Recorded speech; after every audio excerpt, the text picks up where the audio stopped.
नमस्कार बहनों, आज हम लेकर आए हैं कार्तिक मास महात्म्य का दूसरा अध्याय।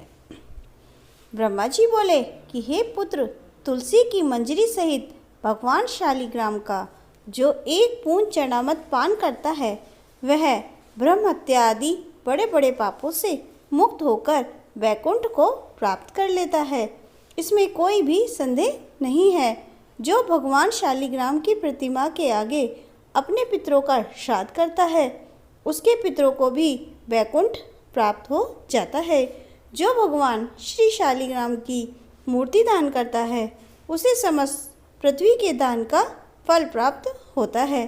जो श्री भगवान शालिग्राम की प्रतिमा को बेचता है वह महान कष्ट भोगता है। इसलिए श्री शालिग्राम की मूर्ति को बेचना नहीं चाहिए। श्री विष्णु भगवान का पूजन शंख के जल से करना चाहिए।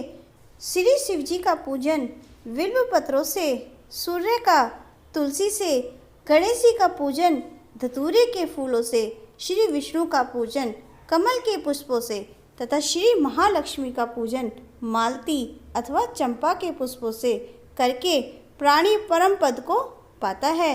और जो भगवान को अति प्रिय तुलसी से पूजा करता है उसकी महिमा का वर्णन कोई भी नहीं कर सकता। वह जन्म मरण के अपार कष्ट से मुक्त हो जाता है। जिसकी मृत्यु तुलसी माला धारण किए हो जाती है वह जीव बिना किसी रोक टोक के सीधा वैकुंठ धाम को जाता है।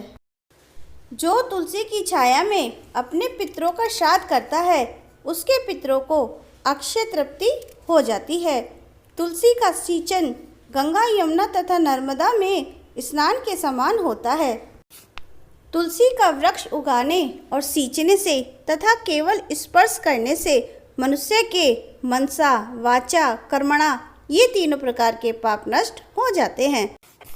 इस प्रकार कार्तिक मास में व्रत करने वाला तुलसी जी का शांत चित्त से पूजन, प्रदक्षिणा और नमस्कार करके हाथ जोड़कर प्रार्थना करे कि हे हरि की परम प्रिया, देवताओं ने तुम्हें बनाया और मुनीश्वरों ने तुम्हारा पूजन किया है, सो मैं भी तुम्हें नतमस्तक नमस्कार करता हूँ।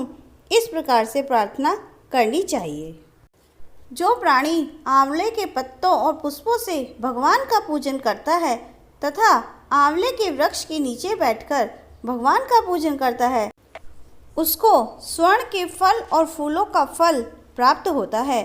जो मनुष्य द्वादशी को तुलसी तथा आंवले के पत्तों को तोड़ता है वह घोर नरक भोगता है। मनुष्य को चाहिए कि कार्तिक मास में आंवले के फल, तुलसी, गोपी चंदन की माला धारण करे। ऐसा करने से वह जीवन मुक्त हो जाता है। व्रत करने वाला मनुष्य भोजन के पश्चात चंदन, पुष्प, पान तथा दक्षिणा देकर ब्राह्मणों को संतुष्ट करे। संपूर्ण कार्तिक मास में पृथ्वी पर शयन करे तथा ब्रह्मचर्य का पालन करे। केवल 1 मास तक पत्तल में भोजन करे और मौन व्रत धारण कर रहे हो तो वह प्राणी धीर, वीर, कांतिवान होता है। जो मनुष्य एक समय आंवले के वृक्ष के नीचे पूर्ण कार्तिक मास भोजन करता है उसके 1 वर्ष के समस्त पाप क्षय हो जाते हैं। व्रत करने वाले को शहद, कांजी दाल, तेल, कच्चा भोजन, दूसरे का अन्न तथा कोई भी तामसी तथा बुरे नामों वाला भोजन नहीं करना चाहिए। रविवार को आंवला खाना भी वर्जित है। देव, गो, वेद तथा पर निंदा नहीं करनी चाहिए। मांस इत्यादि का सेवन तो क्या ध्यान भी नहीं करना चाहिए।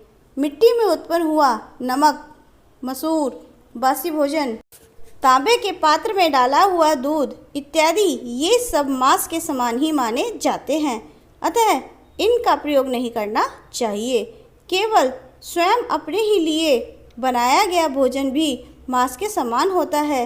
लहसुन, प्याज, पृथ्वी का फूल गोभी इत्यादि, गाजर, जंगली घिया, बैगन, पेठा तथा दोबारा पकाया भोजन ये सब व्रत में नहीं खाने चाहिए। रजस्वला स्त्री, मलेच्छ, पतित तथा पाखंडी आदि से भूलकर भी बात नहीं करनी चाहिए। एकम को पेठा, दूज को बैगन, तीज को पृथ्वी का फूल, चौथ को मूली, पंचमी को बेलफल, छठ को कलिंदा, सप्तमी को आंवला, अष्टमी को नारियल, नवमी को जंगली घिया, दसवीं को परमल, एकादशी को बेर, द्वादशी को मसूर, त्रयोदशी को पान, चतुर्दशी अमावस्या तथा पूर्णमासी को नारी का साग भूलकर भी नहीं खाना चाहिए। यहाँ पर कार्तिक मास के महात्म्य का दूसरा अध्याय समाप्त होता है। बोलो श्री हरि विष्णु की जय।